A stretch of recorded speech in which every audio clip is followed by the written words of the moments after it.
I think that this presidential race is very close. And so what that means is that the probability of either party winning a sweep of all the institutions is pretty low. And so it's very difficult to actually make any macro bets based on that knowledge.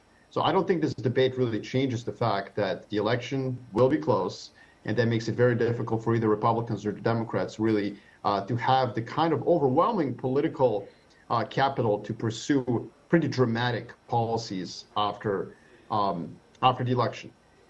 So what I think is interesting is, yes, the dollar is a little bit down, but I do think that objectively speaking, you can see some of the highly sensitive assets to Trump, like Bitcoin, have come down pretty significantly as well. And also in the polling, it does, in the probability markets, in the betting markets, it does appear that Harris has surprised to the upside during the debate. But again, not sufficiently to really change the outcome either way. Okay, so before the debate, everyone wanted more clarity on Harris's economic policy. Do you think we got that? No, absolutely not. I don't think we really got clarity on anything.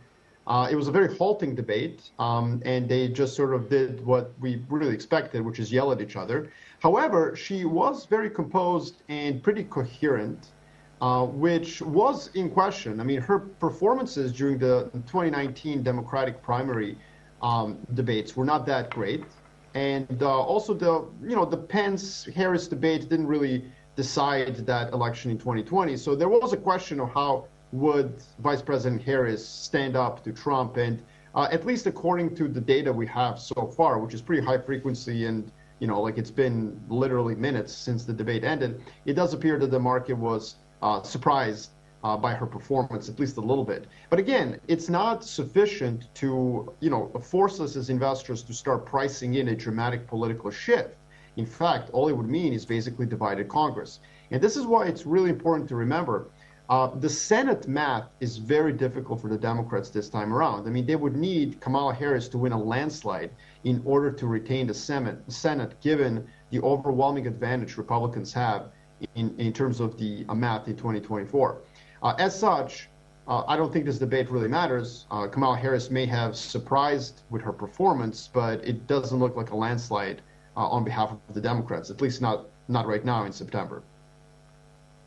Indeed, without the support of Congress, whatever your plans are on taxes or spending, they may collect dust. Marko, Mandy jumping in here, when Trump was asked questions on the economy or on other matters such as the January 6th attack on the Capitol, he also tended to fall back on his tried and tested lines about letting millions of people over the border and immigration issues. Do you also feel that we got very little of substance with regards to what he would do for the economy?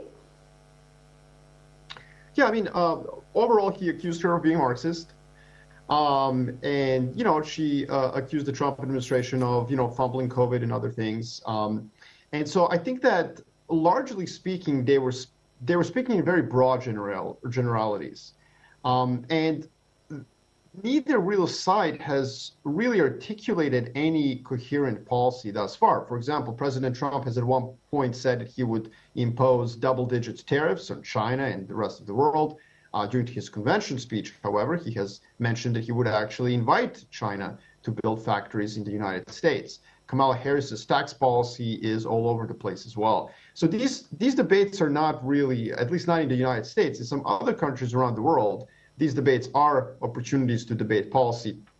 We haven't really seen that over the past, 24 years in this country. So I don't think any investor was really sitting there trying to jot down notes on what the policies are. It's more, will we have coherence and will we have clarity on the kind of an outcome? I don't think we got that. I think that the probability in the markets remains a slight edge for Harris at the moment. Some other probability markets have it more tied.